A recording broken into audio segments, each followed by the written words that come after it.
Hello guys, আমি হলাম চন্দ্রা, নিয়ে চলে এসেছি একটা নতুন ভিডিও। তো আজকে সকালে আমাদের এখানে প্রচণ্ড বৃষ্টি হচ্ছিল, আর সেই বৃষ্টির মধ্যে আমি এক কাপ ধোঁয়া ওটা হরলিক্স নিয়ে বসে গিয়েছিলাম, কেননা আমি তো চা খাই না, আর হরলিক্সটাই আমার কাছে খুব ভালোও লাগে।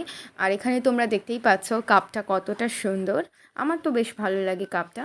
আর বিকালে আমি এখানে দাঁড়িয়ে ভিডিও শ্যুটের জন্য একটা মেকআপ করছিলাম, তো পিছন থেকে একজন বেশ কায়দা মেরে ভিডিওটা কিন্তু তুলেছে, আমি জানতেই পারিনি। আর এদিকে জানতে যখন পারলাম তখন আমি একটা বড় করে স্মাইল করে দিলাম। আর এখানে তোমরা দেখতেই পাচ্ছ কে ভিডিওটা তুলছিল, তোমরা তাকে অনেকবার দেখেছো ভিডিওতে। আর এই হচ্ছে সেই চায়না, বিটকেল চায়না বলা যায়।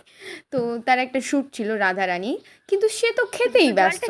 আর আমি এখানে তাকে কাঁদানোর চেষ্টা করছি, কেননা তার কান্না আসছে না ক্যামেরার সামনে।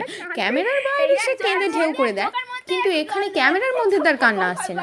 আর এই বৌমা অ্যাডভাইস দিচ্ছে কীভাবে কাঁদাতে হবে আর কি। তো তোমরা আমাদের টিমের প্রায় প্রত্যেককে দেখে নিলে, অনেক কষ্টসিষ্ট করে সেদিনকে রাধারানীর পার্টটা কিন্তু তুললাম।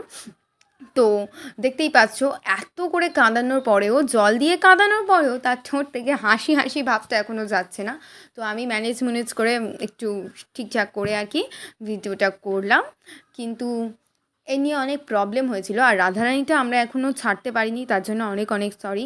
রথের মধ্যে ছাড়া হলো না, কিন্তু আমরা চেষ্টা করব যত তাড়াতাড়ি সম্ভব এই রাধারানীর ভিডিওটা দিতে। আর এখানে এই যে লেবু গাছটা তোমরা দেখছো, এটা আমাদেরই লেবু গাছ, প্রচুর লেবু ধরেছে, কিন্তু লেবুগুলো আগে সন্ধ্যার সময় আমি একটু ঘুগনি কিনতে গিয়েছিলাম। তো আজকের মতো এইটুকুই, বাই, দেখা হচ্ছে অন্য কোনো দিন অন্য কোনো দিনলিপি নিয়ে।